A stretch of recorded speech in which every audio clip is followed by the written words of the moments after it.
Imagine waking up to find your backyard, years of hard work and care, destroyed overnight.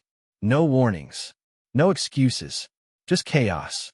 Ethan Parker thought he followed every rule, paid every fee, and trusted his HOA to be fair. But behind the manicured streets lurked corruption, intimidation, and a president who weaponized the rules. This is more than a garden destroyed. It's betrayal, revenge, and a battle for justice. Hidden cameras, secret investigations, and shocking confrontations push Ethan to his limits. Welcome to the HOA battle, where rules are deadly and standing up could cost everything. The morning sunlight filtered through the thin curtains of Ethan Parker's suburban home, spilling across the wooden floor and landing on the neat rows of potted flowers on the windowsill. Outside, his backyard was alive, a masterpiece of months of meticulous work. Roses bloomed in deep crimson and soft pink. The apple tree bent with ripening fruit, and the small vegetable patch thrived under his careful tending. Ethan, in his late 30s, tall and lean with an air of quiet pride, knelt beside a bed of marigolds, his hands covered in rich brown soil. "You're at it again," came a familiar voice.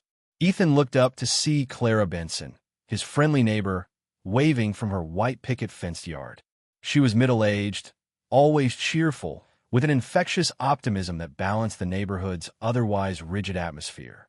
"Morning, Clara," Ethan said, wiping sweat from his forehead. "Just making sure my garden survives the spring." She chuckled. "I swear, you treat that garden better than some people treat their cars." Ethan smiled faintly, lost in his thoughts. Life had been perfect, routine, predictable. But in the heart of his tranquility, a storm was quietly brewing, one he could never have anticipated. A sudden low rumble drew his attention. At first, he thought it was a distant truck, maybe a delivery. But the sound grew louder, insistent, unnatural. Ethan frowned, standing and shielding his eyes from the sun. Across the street, he noticed a line of HOA-branded trucks rolling slowly toward his property. His stomach sank. "What the?" he muttered, his voice barely audible. The truck stopped in his driveway and along the curb. Men in uniform stepped out, clipboard in hand. Leading the group was Greg Simmons, the foreman, a man with a smug expression and eyes that seemed to delight in confrontation. "Ethan Parker?" Greg called, voice echoing unervingly in the quiet street. "We're here to perform mandated landscaping enforcement." Ethan's brow furrowed. "What are you talking about? My backyard is perfectly maintained. I follow every rule, every single one." Greg's lips curled into a faint smirk. "Apparently not according to the HOA inspection. You violated multiple codes regarding plant height, tree placement, and soil coverage. We're here to correct that." Before Ethan could protest further, the workers began their assault. Chainsaws roared to life, tearing into the apple tree Ethan had planted the day Clara's son was born. Shovels ripped into the flower beds. The scent of freshly turned earth turned into the acrid smell of destruction. Ethan felt a cold fury rising in his chest. "No, stop. You can't do this," he shouted, running toward them. But the workers ignored him, methodically uprooting everything. Clara rushed over, her face pale. "Ethan, what are they doing?" "They're destroying my backyard," he yelled, heart pounding. "This is my property." Greg stepped forward, holding up a clipboard. "Property or not, you're in violation. Compliance is not optional. Stand back." Ethan's fists clenched. His mind raced. He had letters from the HOA claiming he was compliant. He had photographs. He had nothing but evidence on paper, powerless against the machines and men tearing apart his life. The surrealism of the moment hit him. He had always prided himself on his law-abiding nature, his respect for rules, and yet here he was powerless. Clara's hand found his arm. "Ethan, maybe call someone?" He shook his head, shaking with rage. "They're professionals. If I call the police, they'll say it's a civil matter. They'll let them finish." The workers chopped down the apple tree with terrifying efficiency. Ethan fell to his knees in front of it, clutching the stump, trying to will it back to life with sheer desperation. Tears burned his eyes. The roses were next. Their delicate stems snapped under metal claws. The marigolds, the vegetable patch, everything he had nurtured, gone in minutes. Greg approached, scribbling something on his clipboard. As I said, compliance is mandatory. Resistance is futile. Ethan's voice cracked. You're insane, all of you. The workers packed up, leaving behind a ruined wasteland where life once flourished. Ethan stared at the destruction, numb, rage simmering beneath the surface. Clara stood beside him, silent, holding his hand. His dreams, his labor, and his pride had been ripped away without warning. That night, Ethan sat on the steps of his now barren backyard, the moonlight casting long shadows over the ruined earth. He replayed the morning in his mind, the chainsaws, the men, Greg's smug face. His hands clenched into fists as a cold determination replaced the shock. This isn't over, he whispered. I will find out why, and I will make them pay. In the shadows of the neighborhood, other eyes watched him. Curious neighbors, some sympathetic, some fearful. Ethan knew he was no longer just a man tending his garden. He was a man marked by injustice, standing at the edge of a battle that would consume more than just his backyard. And so began the first spark of conflict, the quiet before a storm that would not just shake Ethan Parker's life, but would expose the dark underbelly of the HOA. Corruption, manipulation, and danger that no law or letter could contain. By the time the streetlights flickered on, Ethan had made his decision. He would fight back, and this fight would not be civil. The morning after the destruction, Ethan Parker sat alone in his kitchen, a mug of coffee cooling in his hands, untouched. Outside, his backyard lay in ruins, the remnants of his once beautiful garden now a chaotic mess of torn-up soil, broken branches, and scattered flowers. His fingers drummed nervously on the table, mind racing. He knew the HOA's actions weren't random. Someone had orchestrated this, someone powerful. He reached for his laptop and began digging through HOA documents, newsletters, emails, anything that could shed light on what had happened. Every rule cited by Greg Simmons seemed vague or inconsistently enforced. Something about it didn't sit right. Ethan leaned back, rubbing his temples. He had always believed in following the rules, in doing things by the book, but now the book itself seemed corrupt. It was late morning when a knock came at his door. Ethan stood, cautious, and opened it to reveal a tall, wiry man with sharp eyes and a hesitant demeanor. Mr. Parker, the man asked, voice low. My name's Daniel Price. I used to be on the HOA board, but I quit. I think you need to know some things. Ethan blinked, wary. How do I know you're not part of this? Daniel held up his hands. I'm not. I left because they're dangerous. The president, Victoria Hale, she's not just strict, she's vindictive. And she doesn't just enforce rules. She uses them to punish people who refuse her suggestions. Ethan felt a chill crawl up his spine. Suggestions? Daniel leaned in. Bribes. Favors. Threats. And when people don't comply, they get crushed. Like your backyard. Ethan's fists clenched. He had suspected malice, but hearing it confirmed made his blood boil. So, this is personal. It's not about rules. Not entirely, Daniel said grimly. It's about power. She wants to control the neighborhood, and anyone who defies her ends up a target. I can give you names, dates, even evidence, but you need to be careful. They have connections, influence. They won't hesitate to intimidate, to destroy, even go beyond civil actions if they feel threatened. Ethan nodded slowly. Then I'm in this now. I can't just let this happen. Over the next few days, Ethan became a shadow in his own neighborhood. Hidden cameras were installed in his backyard. He recorded conversations with other residents who had faced harassment. Each discovery made the picture clearer. Victoria Hale had been systematically targeting homeowners who refused her personal influence, embezzling funds, and using the HOA as a weapon. But the deeper he dug, the more dangerous it became. One evening, as Ethan returned from a local hardware store with supplies for his new garden plans, he noticed a black SUV parked outside his home. Two men stepped out, broad-shouldered, their faces obscured by hats. Before he could react, they blocked his driveway. Evening, Mr. Parker, one of them said, voice calm but menacing. "We're here to advise you to stop your little investigation." Ethan's heart raced. "I'm on my own property," he said, trying to maintain control. "Technically," the man said with a smirk, "but interfering with HOA operations, that can get complicated." Ethan saw the danger. They weren't here to talk. They were here to intimidate. He remembered Daniel Price's warning. They wouldn't hesitate to use fear to control him. But Ethan refused to bow. "You think you can scare me?" he asked, stepping closer, voice steady despite the adrenaline coursing through him. One of the men lunged forward suddenly. Ethan dodged instinctively, the first taste of real conflict hitting him like a surge of electricity. Fists flew, shouts erupted, and the quiet suburban street became a battlefield. Ethan had no formal training, but adrenaline sharpened his instincts. He blocked, dodged, and countered with a ferocity born from desperation.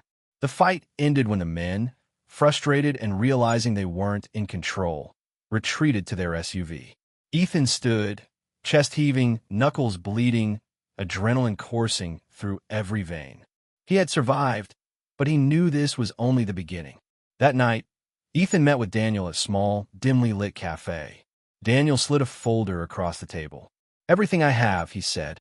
Inside were records of HOA meetings, bank statements, and emails implicating Victoria Hale in embezzlement and harassment campaigns.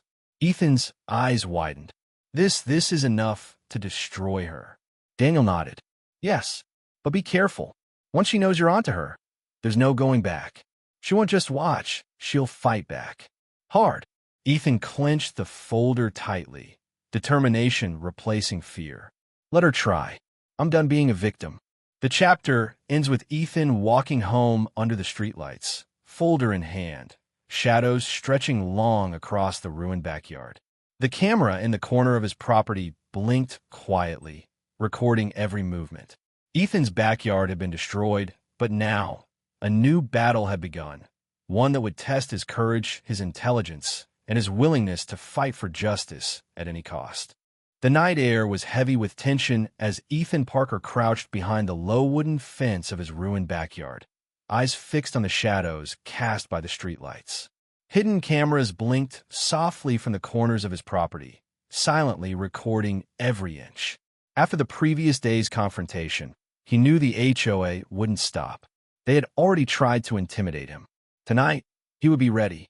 Inside his home, Ethan spread maps and blueprints across the kitchen table, marking every entrance, every possible path an intruder could take. He wasn't trained, but desperation was a teacher, and fear was his ally. This time, he wasn't going to wait. He would fight proactively, turning his home into a fortress, each flowerbed and tree stump a potential tool in his battle. The next morning, Ethan contacted Samantha Cross, a sharp, no-nonsense lawyer known for taking high-stakes civil cases. She had handled HOA disputes before and warned him about Victoria Hale's influence. "Ethan, you need to be extremely careful," Samantha said, her eyes scanning the room. "Victoria doesn't just break rules. She bends the law, twists it to intimidate. Any misstep on your part could give her a legal edge." "I know," Ethan replied, determination hardening his voice. "But if I do nothing, she'll destroy everything I've worked for. And maybe even more." Samantha sighed. "Fine, but document everything. Every step, every interaction, legally, and physically if you have to defend yourself." Over the next week, Ethan fortified his backyard and monitored every movement. Then, the HOA struck again. Early one morning, Greg Simmons and a group of workers returned, chainsaws in hand, intent on finishing the destruction they had begun. Ethan waited, crouched behind his vegetable patch, heart pounding. "Ethan Parker," Greg's voice cut through the quiet morning air. "We're here to ensure compliance, again." Ethan stepped forward calmly, hiding his adrenaline. "You've caused enough damage already. Step off my property." Greg laughed. "I don't think so. You've made this personal, haven't you?" The workers advanced, and Ethan acted.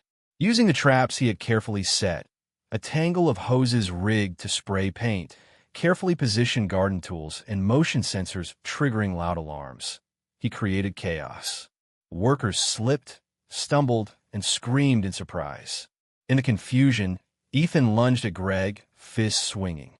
It was brutal. Metal tools clanged against fence posts, a chain of collisions echoing across the street. Ethan's movements were fueled by desperation, adrenaline, and months of pent-up frustration. He landed a punch squarely on Greg's jaw, sending the foreman staggering back. But Greg was relentless, retaliating with a kick that nearly sent Ethan crashing into the flower beds. The fight spilled into the street. Neighbors peeked from behind blinds, shocked at the chaos erupting in their normally quiet community.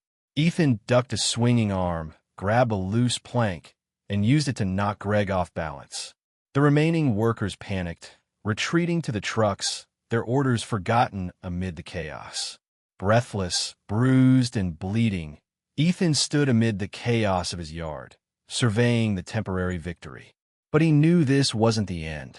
He had survived a physical confrontation, but the HOA's power was deeper than mere intimidation. They had money, influence, and a network of supporters. It was time to strike at the root. Ethan remembered Daniel Price's warnings and reached out again. Meeting in a dimly lit cafe, Daniel handed Ethan a USB drive. "Everything you need," he said. Emails, financial records, meeting minutes. Victoria's corruption laid bare.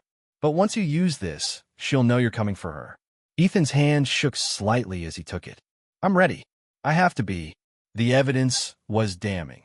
Victoria Hale had been siphoning HOA funds for personal gain, pressuring homeowners to comply with personal favors, and using the HOA to bully anyone who resisted.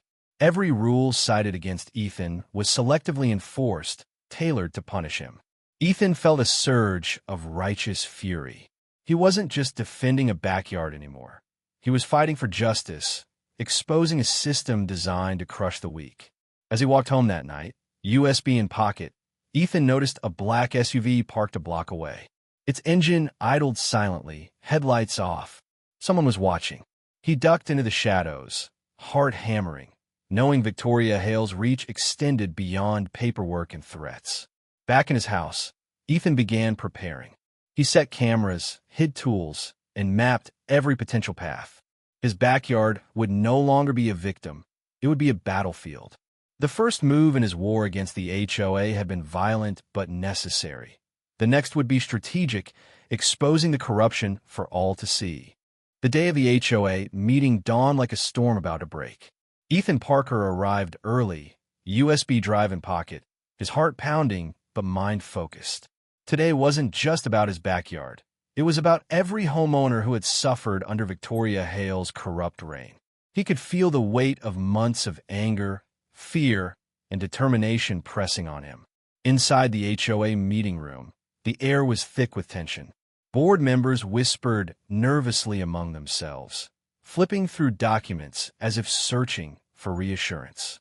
Victoria Hale entered like a queen claiming her throne, perfectly poised, sharp suit, and a smile that didn't reach her cold eyes.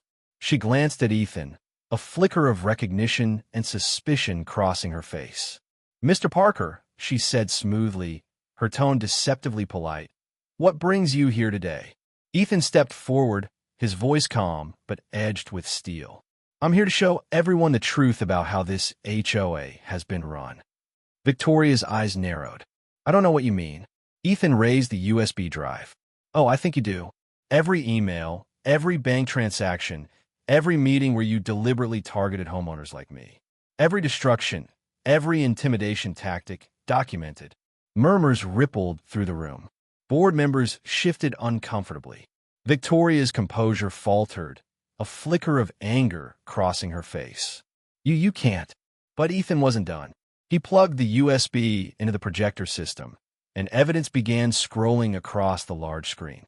Emails detailing threats, financial records showing embezzlement, photos of destroyed gardens, even security footage of his backyard being vandalized, all undeniable proof of her corruption.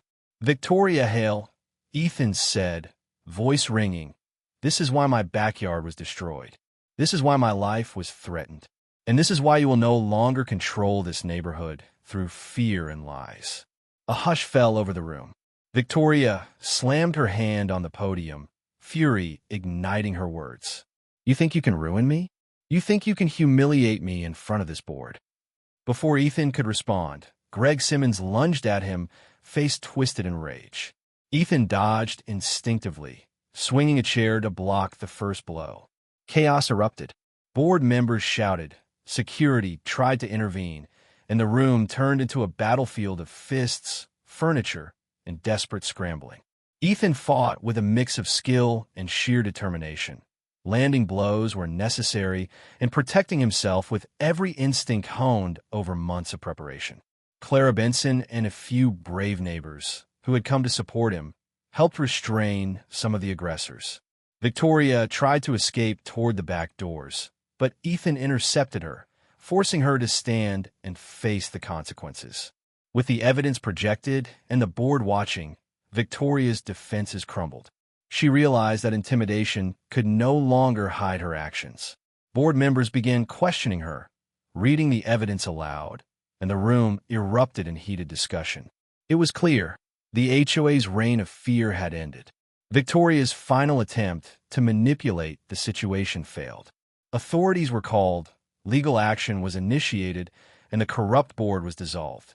Ethan had not only defended his backyard, but he had exposed the rot at the core of the HOA, restoring justice for the entire community. Days later, Ethan returned to his backyard, this time with a team of neighbors helping him rebuild. The garden was more beautiful than ever, lush, vibrant, and carefully restored. Clara smiled, planting flowers beside him. You did it, she said softly. Ethan nodded, satisfaction and relief washing over him. We did it. For all of us. Yet, in the shadows of the rebuilt garden, a figure lingered, an ex-HOA worker watching silently. Ethan noticed just enough to catch the reflection of eyes in the window before the figure disappeared into the night. A subtle warning that while this battle was won, vigilance would always be necessary. As Ethan stood among the flowers, sun setting behind him, he whispered quietly to himself, "They thought they could break me. They thought they could win. But they underestimated what a man who's lost everything is willing to fight for." Subscribe the channel and press the bell icon for new updates.